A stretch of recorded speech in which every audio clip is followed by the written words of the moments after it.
Hello बच्चों, आज मैं आप लोग के लिए एक ऐसा सेशन लाया हूँ जिसमें थेल्स थ्योरम या फिर एंगल बाइसेक्टर थ्योरम से रिलेटेड सारे डाउट क्लियर हो जाएंगे।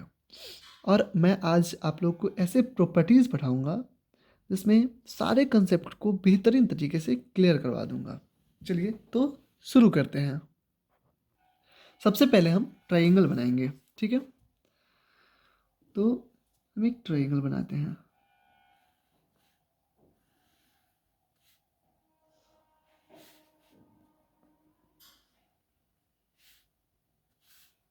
ट्राइंगल का नाम हम ए बी सी डी रखेंगे, ए बी सी, और यहाँ से डी ई। थेल्स थ्योरम में यही पढ़ाया जाता है कि इतना अपॉन इतना इक्वल टू इतना अपॉन इतना, ठीक है। तो यदि ट्राइंगल ए बी सी में ए, यहाँ हमारा बी हो गया, ए बी सी में अगर ये दोनों पैरेलल है, मतलब ये जो लाइन हमने खींचा है और ये वाला जो लाइन खींचा है, थेल्स थ्योरम का यही तो है कि ये दोनों पैरेलल होते हैं। तो हम पहला इसको निकालेंगे फर्स्ट, कि हमें ये वाला मतलब A D upon D B बोलो या फिर बी डी बोलो, बी डी ले लेते हैं, equal to A E upon C E, A E upon C E. ये हमारा फर्स्ट प्रॉपर्टीज आ जाता है और ये हमारा कौन सा है थ्योरम? थेल्स थ्योरम, ठीक है। सॉरी, थेल्स थ्योरम, ठीक है। थेल्स थ्योरम से हमें ये मिला फर्स्ट प्रॉपर्टीज। सेकेंड पे आते हैं, तो सेकेंड वाले पे आते हैं। यहाँ पे हम पहले लिख देंगे, यहाँ पे if B C parallel D E या फिर D E parallel B C, आप जो भी बोल दो, ठीक है। दूसरी प्रॉपर्टीज में आते हैं। दूसरे प्रॉपर्टीज में हम आते हैं, तो अगर यहाँ पे ए डी, यहाँ पे हम लिखेंगे if A D upon B D equal to A E upon C हो, देन हम इसको ऐसा भी बोल सकते हैं कि बी सी पैरेलल डी या फिर डी पैरेलल बी सी, इसको ये भी बोल सकते हैं, ठीक है। तो हमारा ये फर्स्ट प्रॉपर्टीज हो गया। इसको हम ये हमारा सेकेंड प्रॉपर्टीज हो गया, ठीक है। आप इसको नोट करते चलेंगे। थर्ड हमारा आता है। थर्ड के लिए हम फिर एक ट्राइंगल बनाएंगे। ये ट्राइंगल में तो दो चीज़ हमने पढ़ लिया, दो प्रॉपर्टीज निकल करके आ गई। थर्ड ट्राइंगल में हम आते हैं, तो थर्ड के लिए हम ट्राइंगल बनाएंगे यहाँ पे।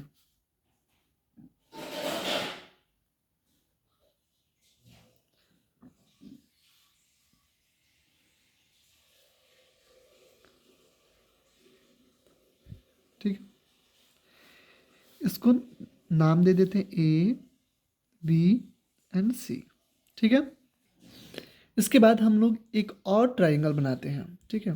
पहले इसको समझते हैं, उसके बाद दूसरे को समझेंगे। चलिए, तो इसमें बोला है इसको ये जो थर्ड हमारा प्रॉपर्टीज है, इसमें हमें यही समझना है कि अगर कोई एंगल को, कोई एंगल ऐसा है, मतलब इस एंगल को ले लो या फिर इस एंगल को ले लो या फिर इसको ले लो, अगर इसको समान मतलब सेम रेशियो में अगर डिवाइड करें बीच से, अगर इसको बीच से बाइसेक्ट करें, बीच से एकदम आधा आधा काट दे और ऐसा काटे कि ये भी बीच से, मतलब इसको बाइसेक्ट बीसी को बीच से काट दे और ऐसा लाइन खींचिए कि इस एंगल को भी बीच से ही डिवाइड कर दें।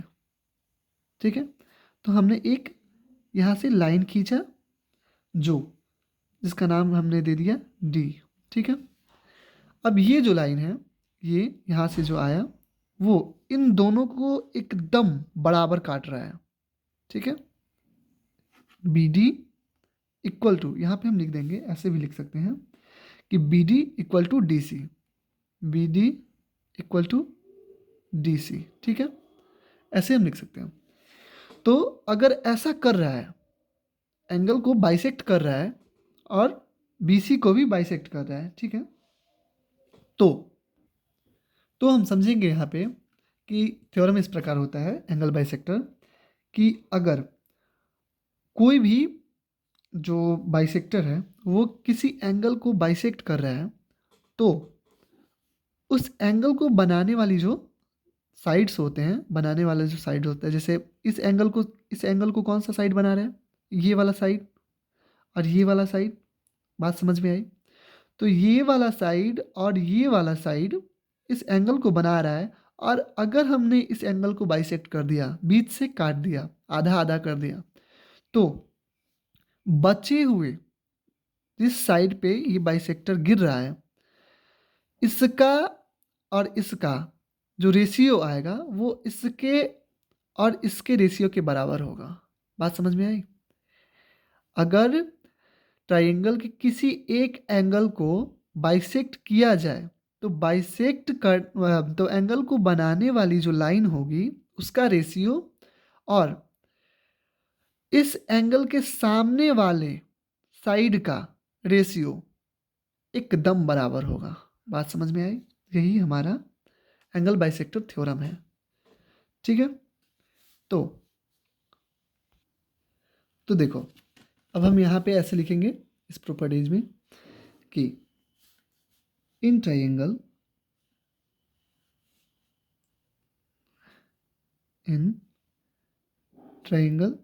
ए बी सी, अगर ये इंटरनली बाइसेक्ट है, ठीक है, अंदर से बाइसेक्ट हुआ है, तो ए बी, देखिए अब गौर से देखिए, A B upon B C, मतलब A B upon B C equal to B D, ये डी है, ठीक है, B D upon D C या फिर सी डी, जो भी बोल दो, equal to B D upon D C. यही इसका सॉल्यूशन है। साफ तौर पे कहने का मतलब है कि यदि कोई ट्राइंगल, यदि उसके किसी एक एंगल को इंटरनली बाइसेक्ट किया जाए, तो उस एंगल को बनाने वाली जो लाइन होती है, जो साइड्स होते हैं, उसका अनुपात या फिर उसका रेशियो उस एंगल के सामने वाली जो साइड होता है, सामने वाली जो भुजा होती है, उसके रेशियो के बराबर होती है। यही एंगल बाइसेक्टर थ्योरम है। समझ में आ गया? अब हम दूसरे तरफ देखते हैं। ये तो हमारा इंटरनल वाला हो गया। अब हम एक्सटर्नल पे चलते हैं। इसी ट्राइंगल को अगर हम बनाएं, तो यहाँ पे हमारा ये ट्राइंगल हो गया, ठीक है, ये हमारा ट्राइंगल हो गया, ठीक है। अब इसका नाम हम दे देते हैं ए बी एंड सी, ठीक है। अब इसमें हम कंस्ट्रक्शन कर देते हैं, ठीक है। कंस्ट्रक्शन क्यों कर रहे हैं वो आपको आगे समझ में आएगा, ठीक है। कंस्ट्रक्शन करने का मतलब है कि सी को डी तक इसको हम बढ़ा देते हैं, डी पॉइंट तक, ठीक है। और ए जो हमारा है इसको थोड़ा बढ़ा देते हैं। आप इसका नाम दे सकते हैं, कुछ भी दे सकते हैं, ई एफ कुछ भी दे सकते हैं, ठीक है। मैंने ई दे दिया, ठीक है। तो इसको यहाँ ई तक बढ़ाया और इसको डी तक बढ़ाया, ठीक है। अगर हमने तो इंटरनली पढ़ लिया इसको, अब एक्सटर्नली पढ़ते हैं कि अगर एंगल ए को एक्सटर्नली दो भागों में डिवाइड किया जाए, काट दिया जाए ऐसे, हमने इसको काट दिया। चलिए ठीक है। तो ये ट्राइंगल बोलेगा कि भाई आपने मुझे अगर बाहर से ही काट दिया, अंदर से ना काट करके बाहर से ही काट दिया, तो हमारा जो रेशियो होगा वो होगा BC इतना, BC सॉरी AB मतलब AB अपॉन AC क्योंकि इस एंगल को, ये वाला जो एंगल है हमारा, ये वाला एंगल एक्सटर्नली जिसको डिवाइड किया जा रहा है, यही एंगल है ना। तो इस एंगल को बनाने वाली साइड, ये वाली साइड बना रही है इस एंगल को, आप अच्छे से देखें तो। और इसके सामने वाली भुजा, इसके सामने वाली भुजा कौन सी है, मतलब AB upon AC equal to BD, यही तो सामने वाली भुजा है ना। पूरी जो भुजा है सामने वाली, ये तो इतना है, तो BD बटा DC, इतना BD बटा DC। समझ में आ रहा है। एंगल बाइसेक्टर में अगर इंटरनली इसको काटा जाए तो ये वाला थ्योरम आता है, ठीक है। और एक्सटर्नली काटा जाए तो यहाँ पे देख लीजिए, ये हमारा फोर्थ प्रॉपर्टीज है, ठीक है, फोर्थ है। तो अगर एक्सटर्नली इसको डिवाइड किया जाए D तक, तो हम इसको लिखेंगे कि AB अपॉन AC, इस एंगल को ये बना रहा है तो AB upon AC equal to BD,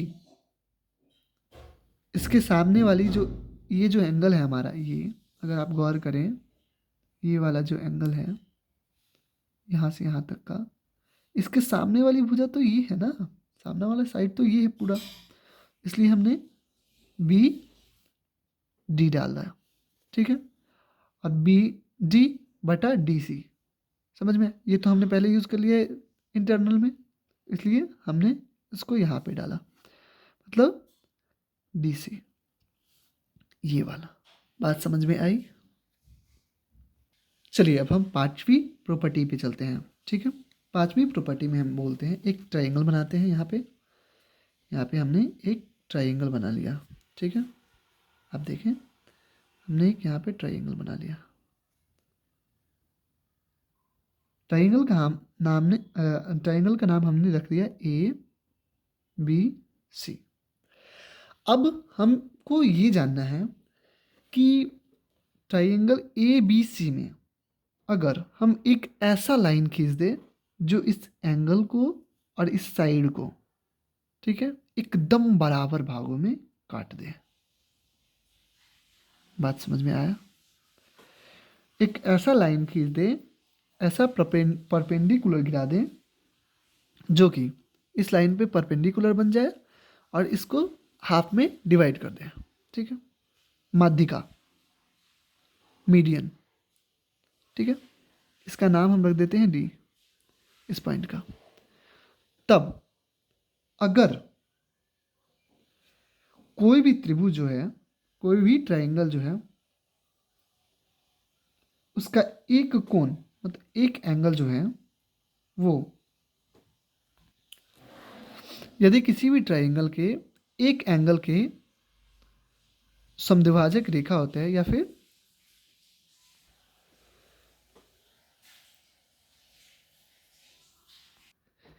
ऐसा लाइन जो इसको, किसी एक एंगल को एकदम बीच से काट दे, तो वो लाइन इसका मीडियन होगा, ठीक है। इस ट्रायंगल का मीडियन होगा। और यदि ये AD मीडियन है इस ट्रायंगल का, तो हमें तो पता है कि BD इक्वल टू DC हो गया। अगर ये मीडियन है इसका, ये वाला जो लाइन है ये इसका मीडियन है इस ट्रायंगल का, तो BD इक्वल टू DC हो गया। बात समझ में आया। अगर अगर ये BD इक्वल टू DC हो गया, तो और ये अगर मीडियन है, तो हमें पता है कि ये जो है ये तो दो भागों में कट गया, ठीक। तो हम यहाँ पे लिखेंगे कि इफ, नहीं, ये लिखेंगे B D equal to D C, then angle B A D, ठीक है, B A D equal to angle C A D, ये भी सही है, एंगल सी ए डी, ठीक है। तो यदि हम गौर करें तो बी डी इक्वल टू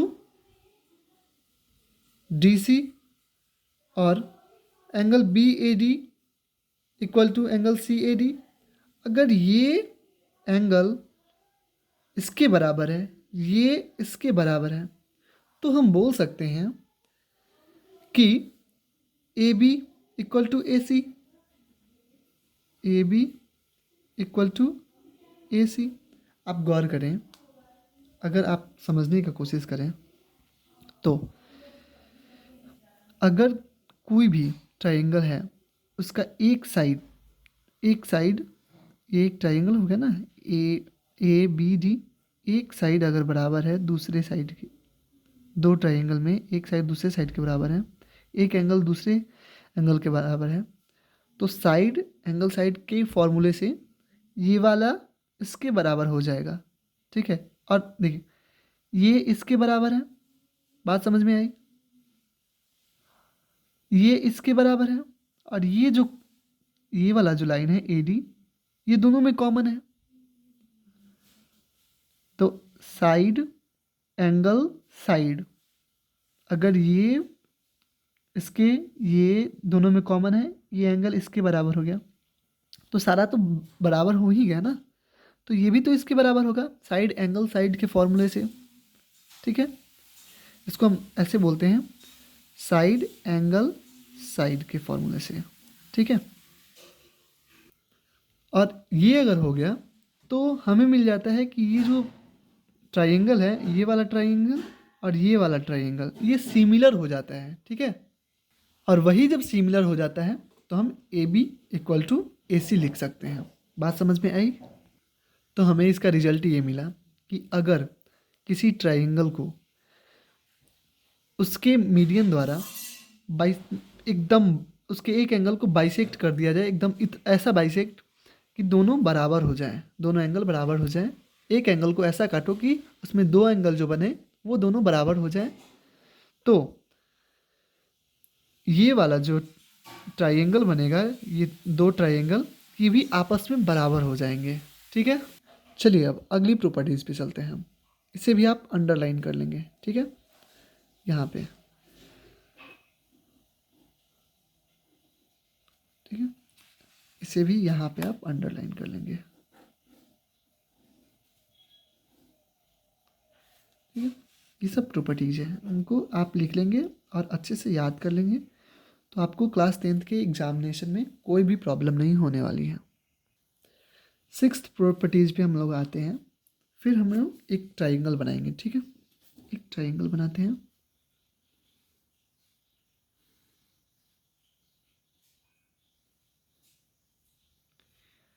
तो ये ट्रायंगल बड़ी बनानी चाहिए थी, पर कोई दिक्कत नहीं है, ए बी और सी, ठीक है। अब ये ट्रायंगल बोल रहा है कि अगर हम दो मीडियन ले लें इसमें, ठीक है, अगर हम दो एंगल को, एक एंगल और दो एंगल, इसको अगर हम काट दें आपस में, ऐसा काटे कि इसमें से भी दो एंगल बन जाए और इसमें से भी दो एंगल बन जाए, ठीक है। तो दो मीडियन हम लेते हैं, एक मीडियन हो गया हमारा, ठीक, इसका नाम हम लोग रख देते हैं ई, रख देते हैं, और एक यहाँ से मीडियन आ जाएगा। अच्छा, मीडियन की एक खास बात होती है, वो जिस एंगल से करता है ना और जिस साइड पे मिलता है, यहाँ पे 90 डिग्री का एंगल बना देता है, ये और कुछ नहीं बनाता है, यहाँ पे हम लोग इसको डी ले लेते हैं, ठीक है। तो अगर किसी ट्रायंगल के दो एंगल को ऐसा बाइसेक्ट किया जाए कि उसका बाइसेक्टर जो होता है वो ट्राइंगल का मीडियन बन जाए। ठीक है, अगर ऐसा हुआ तो हमने पहले ही पढ़ चुका है कि अगर एक बाइसेक्टर है तो स्वाभाविक है कि ये दोनों एंगल बराबर हो जाएंगे, ये दोनों बराबर हो जाएंगे, और ये तो दोनों में कॉमन है ही। ठीक है, तो हम लोग लिख देते हैं कि सिक्स प्रॉपर्टीज में हम लोग लिखते हैं यहाँ पे कि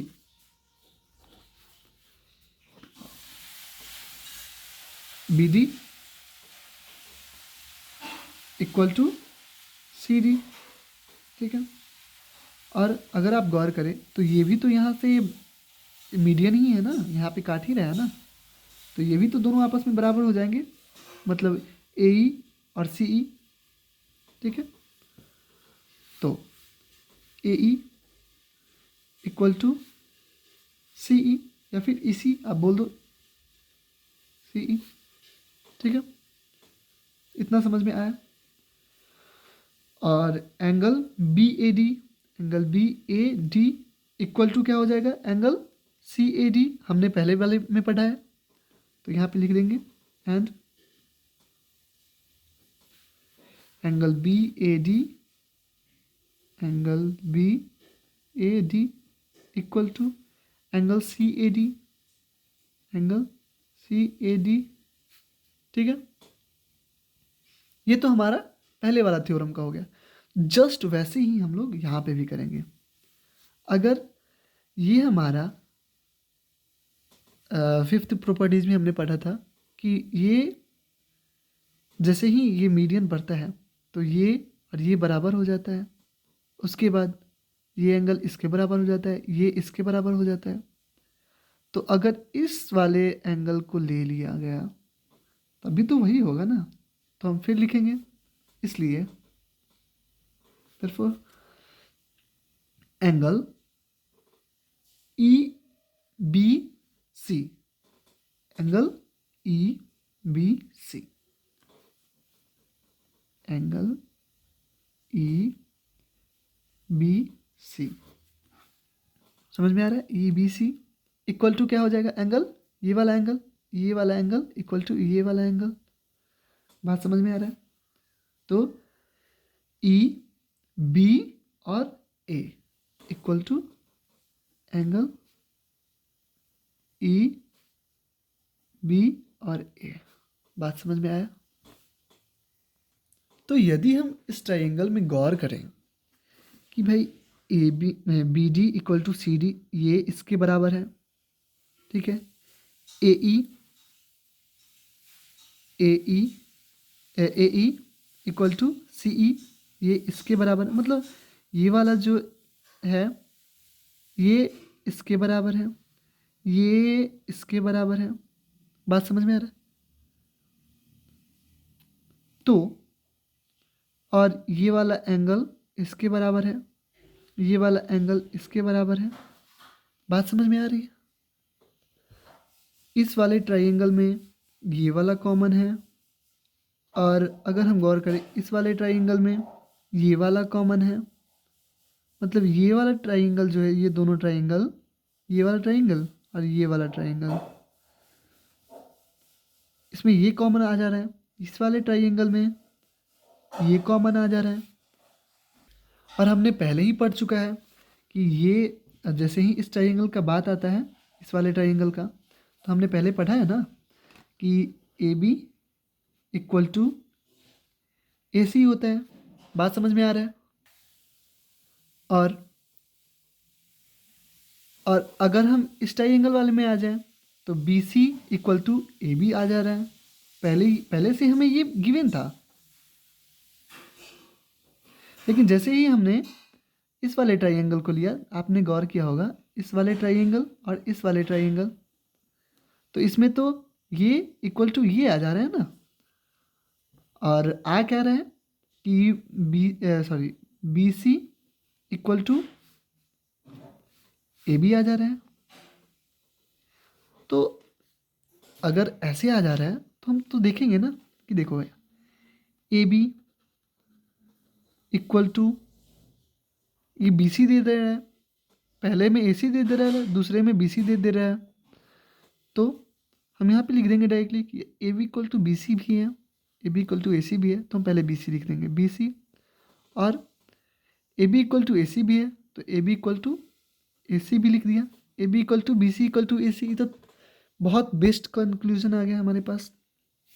तो उसके बाद हम ये बोल सकते हैं कि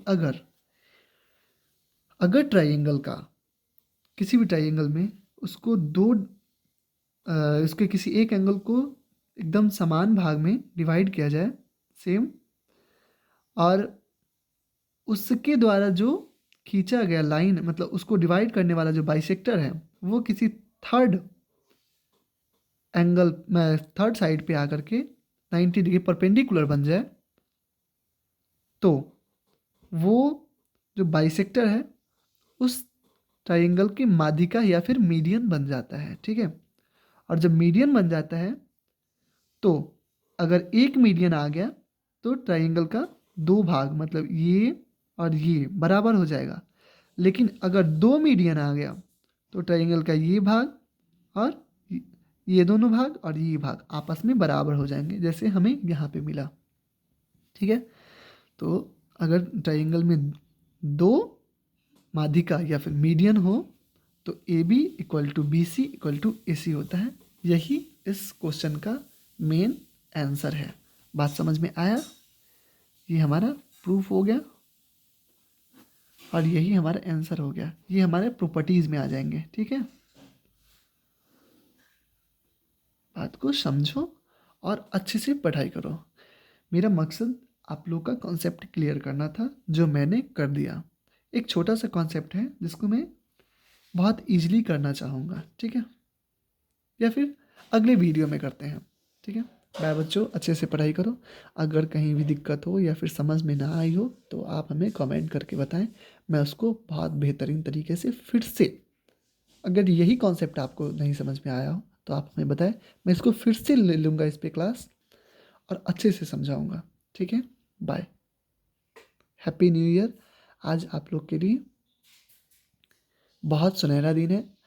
आज आप अगर शुरू करते हैं तो एक नए जोश के साथ और नए साल के शुरुआत के साथ आप अपने करियर की शुरुआत कर सकते हैं और आने वाले आगामी एग्ज़ाम में आप बहुत अच्छा प्रदर्शन कर सकते हैं।